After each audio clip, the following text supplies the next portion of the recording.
ఈ కాకే మామ ఏవా ఏమిరా? మా వాడిని కాలు మీద పొడిచినావంట. అవును, ఎందుకు పొడిచినావో? చెత్త ఎక్కడ పడితే అక్కడ పడేస్తున్నాడు, అందుకే పొడిచినా. వాడి చెత్త వాడిష్టం, వాడు ఎక్కడ అనేస్తాడు, నీకెందుక కాక్యా? మాటలు జారద్దు, మా చరిత్ర తెలుసుకుని మాట్లాడు. ఏంది మీ చరిత్ర? ఎక్కడ పడితే అక్కడ చెత్త పడేసే మీరెక్కడా? ఎక్కడున్న చెత్తనైనా తిని శుభ్రం చేసే మేమెక్కడరా? పనికి మాలిన ఎదవలని పేరు తెచ్చుకున్న మీరెక్కడా? పారిశుద్ధ్య కార్మికులని పేరు తెచ్చుకున్న మేమెక్కడరా? Bloody full.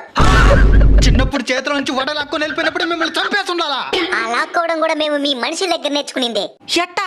ఏ పని చేయాలన్నా లంచం లాక్కుంటారు కదా. మీ ఇంటి ముందుకొచ్చి గట్టి గట్టిగా అరిచి మీ ఇంటికి బంధువులు రాబోతున్నారని హెచ్చరించేది మేమే. గింజలను మింగి వాటిని మలం ద్వారా విసర్జించి కొత్త మొక్కలు పెరిగేలా చేసి పర్యావరణాన్ని కాపాడేది మేమే. అంతేకాదు, మీరు ఈ మానవ సంబంధాలు శాశ్వతం అనుకుంటారు. ఈ బంధాలేవి శాశ్వతం కావు కావు అని అరిచి మిమ్మల్ని చైతన్యపరిచేది కూడా మేమే. అంతెందుకు